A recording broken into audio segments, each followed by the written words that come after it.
Like, I like to watch true crime documentaries and follow that kind of stuff. I've always, been a fan of shows like 48 Hours and Dateline and then Investigation Discovery, and then all the documentaries on true crime.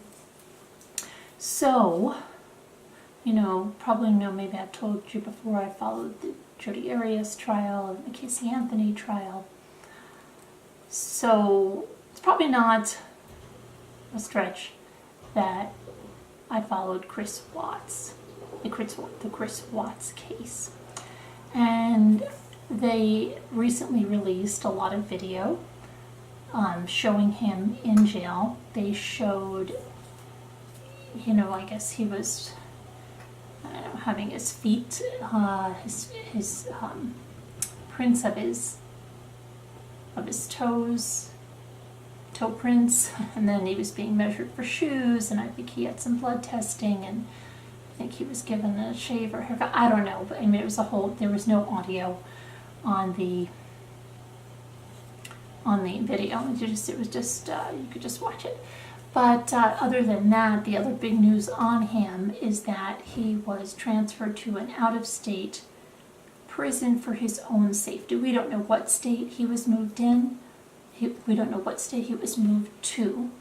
And if you're not familiar with Chris Watts, he is the 33-year-old husband of Shanann Watts, and they lived in Colorado. They were originally from North Carolina, and actually Shanann was, I believe, prior to that, from New Jersey, not far to where I was from in Bergen County.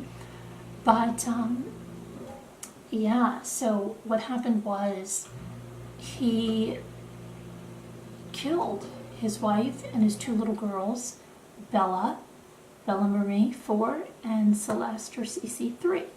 And then he buried Shanann in a shallow grave out in an oil field that he worked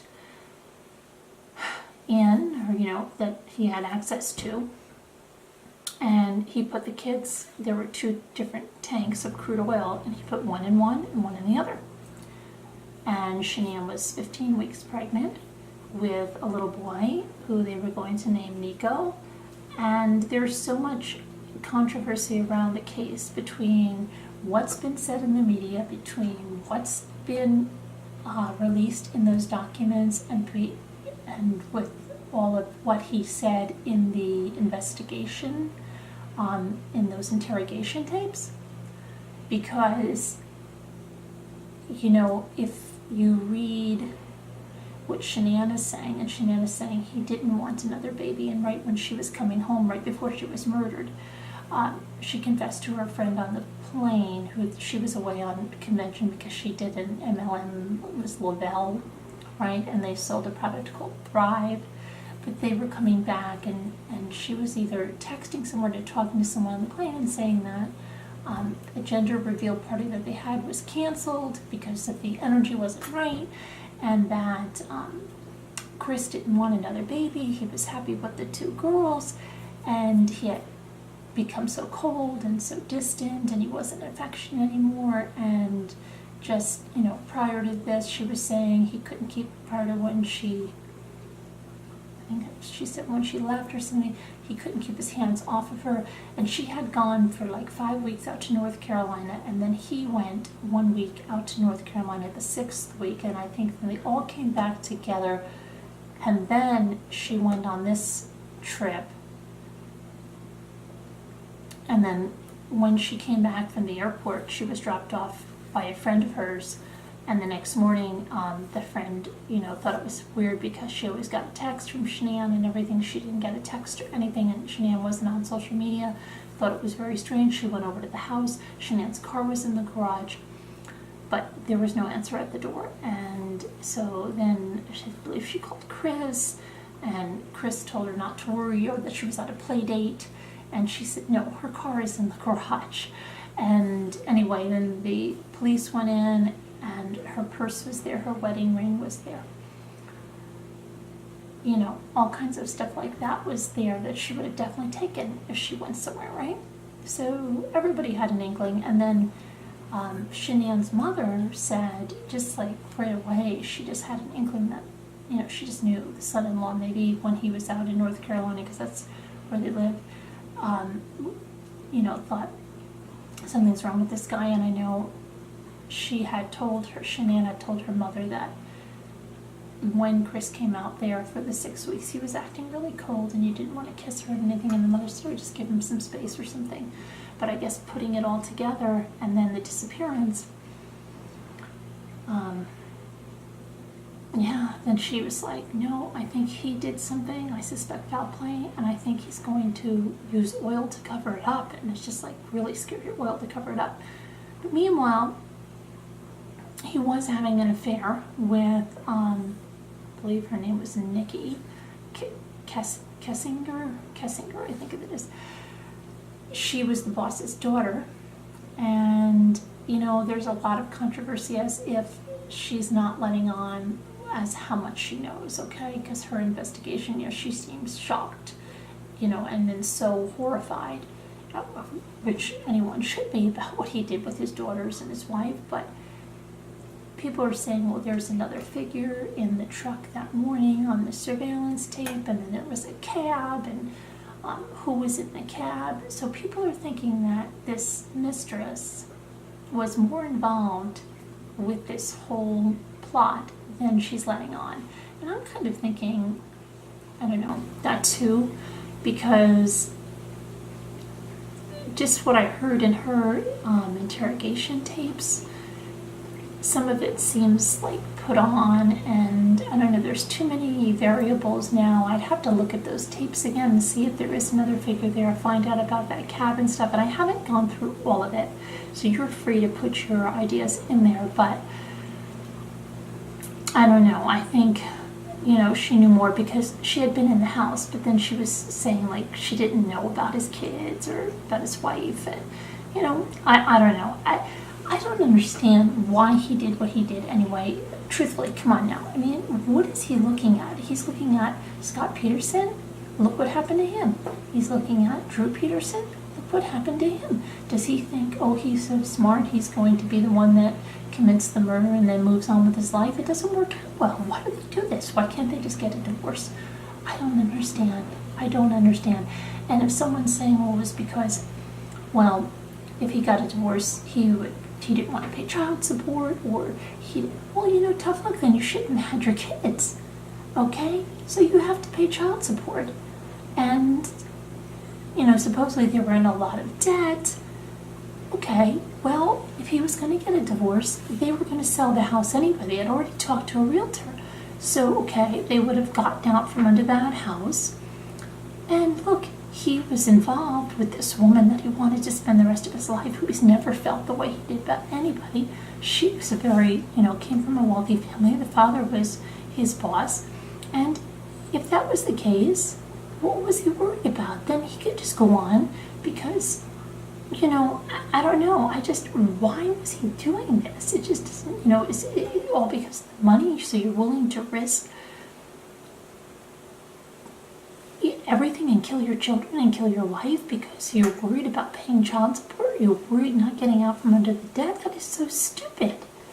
I mean, it's beyond stupid. It's evil, but you just think, where are their heads, right? Where are their heads?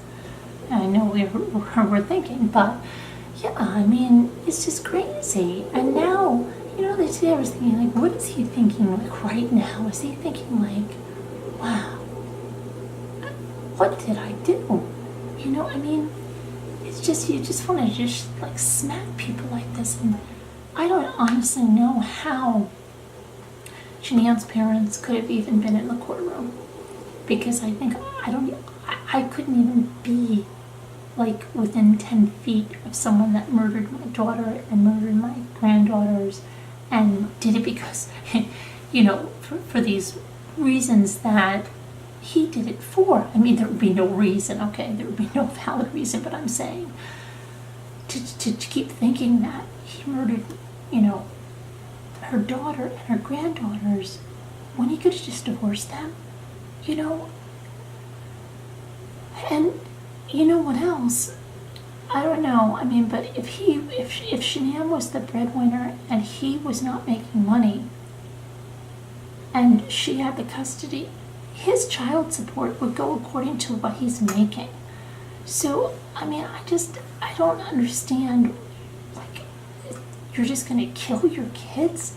These kids that, and then that's the strange thing. He's in the video. He's giving them piggyback rides. He's playing with them. You could see that he had a bond with them. How does that just go like that? I mean, does some girl, some woman that he's infatuated with at the moment just make him lose his entire mind that he goes and does this?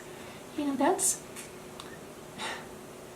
what, you know, rather than these plea deals, I honestly wish, you know, like, okay, so you'll cop to that, but I think part of it should be, just tell us really what happened, because don't you want to know the actual truth of what happened, how it played out, what his thought process was, if you want to evade the death penalty. You know what I mean? If you want to evade that, just tell us what the heck went on in your mind. What snapped? Tell the truth.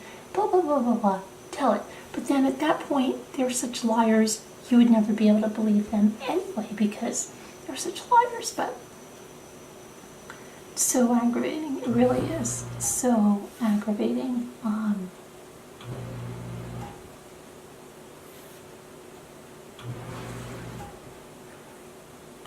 It's really aggravating not to know what's going on with everything, but,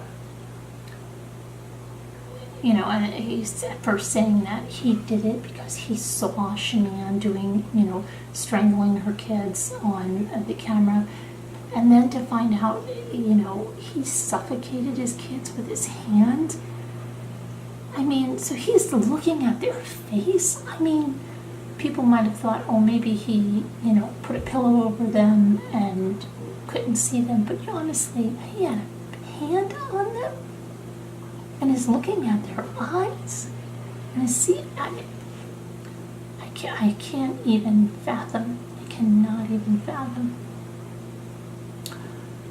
I don't know. I mean, it's horrific. It's absolutely horrific. And you look at those little girls, and they're so cute and they're so beautiful, and they had such spark in them, and he just extinguished it. He just, boom, gone. You know, it's horrendous what he did. It's horrendous. And then Shanann, you know, a beautiful woman, had so much in life to offer. She was carrying a new life, and he just extinguished that.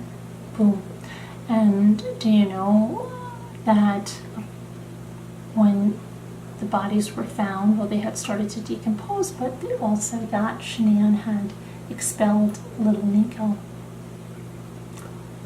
Well, it's really very sad. And like I said, I can't even believe, you know, her parents could even stand in that courtroom with him. They had a lot of self-control, let me tell you. They have a lot of self-control to do that. And,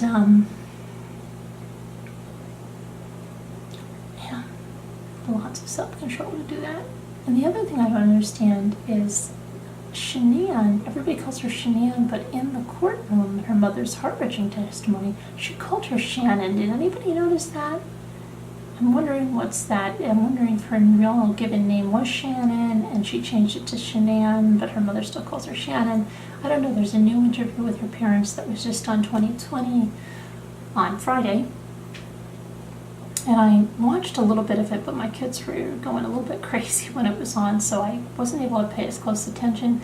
I didn't remember hearing the mother say her name either way, but I'm going to listen again. Because, yeah, I definitely heard that in the mother's courtroom. You know, when she was allowed to speak at the sentencing, she did say Shannon. So, at least it sounded like Shannon, yeah. Wondering about that. But anyway, yeah, so been following that, and I'm still going through that discovery. And then, you know, it's saying that this gay lover came forward, but then it was saying that was disproven. But then today I was searching the internet to see when that was disproven, and I haven't found that. So I don't know what's going on with that. And then in the 2020 interview, they said he was having an affair with the hairdresser too. So, and then it said for several years that he was having an affair. So I don't think, because Shanann's mother, I believe in the 2020, they said, well, when did things start to go wrong? And she said, well, fairly recently, but then there's some conflicting reports that he may have been carrying on with these affairs for years, and maybe Shanann didn't know. I don't know. But, yeah, it's very weird. And then there's an interview with Chris Watts' mother, where she is essentially blaming Shanann for what happened to her son, and that her son was this, good guy who couldn't find anyone to say anything wrong about him, but that the worst thing, or something, when he met her, and then the parents didn't even go to the wedding because she couldn't get along with Shanann. I don't know. And then there's the thing with nuts going on. I haven't delved into that enough to know. I've heard bits and pieces of it, something like, I think it was Shanann's kids are really allergic. They go into anaphylactic shock if they have nuts. And the mother-in-law put a bowl of nuts or something on the table and then said, well, we always have nuts on the table, but that wasn't true. And there was a big hullabaloo about it. I don't know. I mean, yeah, it's just a crazy situation, but for them not to go to the wedding, I mean, suck it up. If your son's getting married and you care about him, the way you should, and if your son thought this was the right person for him, then, stop being that way. But, yeah, it's just, I don't know. It's just a really very weird case. It's really hard to understand, like, where he just snapped. I mean, okay, maybe he was cheating on her, maybe he was having affairs, but to go from a cheater to,